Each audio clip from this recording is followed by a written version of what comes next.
Ngayong araw nga ay sinelebrate nga ang birthday ni Patricia. Dumating na nga sila tita, may dalang palabok, tsaka butchi. Hi tita! Kasama nga rin pala ng tita si Tito Paul.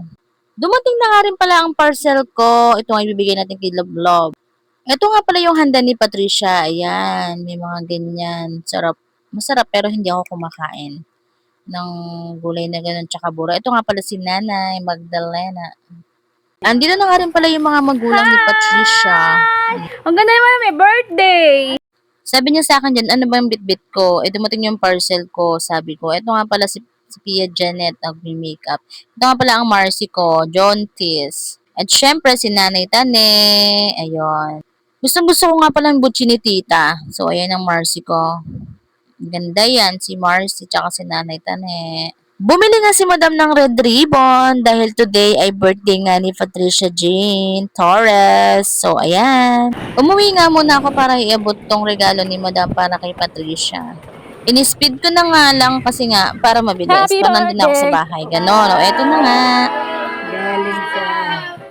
Kay Madam galing sa to. bossing. Kay Madam to, kay Madam. Ano? Ba't nang galing ako doon? Thanks. Di ba sabi ko sa'yo, huwag kang muna umuwi. Na-surprise nga sa Jan kasi nga hindi niya alam na may pa-red ribbon pa nga si Madam. So, si Pia nga tawang-tawa. Ewan ko ba dito? Yun yung Mari ko, kumakain lang sa Gedli. Yan nga pala kay tita, kay tatay, kay Nana Tane, kay Tito Paul. Hello. Sabi nga ni Nanay Tane ay mag-picture-picture nga daw sila. Siyempre, ano po gagawin ko? Pinicturean ko sila. Ito nga ang alaga ko ay miss na miss nga si Natnat kaya nga pumunta nga kami muna ng bahay. Ayan, dinala ko siya dito. Kasi nung nasa bahay siya, iyak siya ng iyak, Natnat Choy daw, Natnat Choy. So, ayan, dinala ko na sa amin. Ayan, para hindi na umiyak.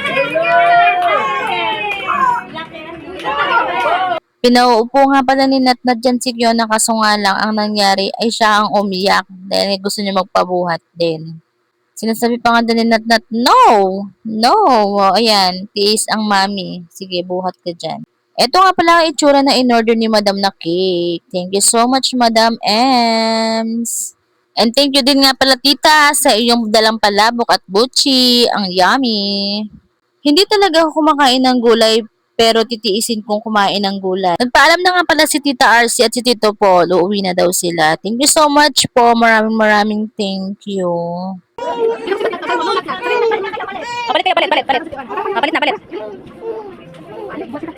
Yan, si Ate Pia. Sabi ko nga kay Kiona na uuwi na kami, ay hindi, umiiyak pa din. Ito nakita niya si Jomar. Tinanong ko kung sino ito. Ay, mali na naman. Sino yan pala?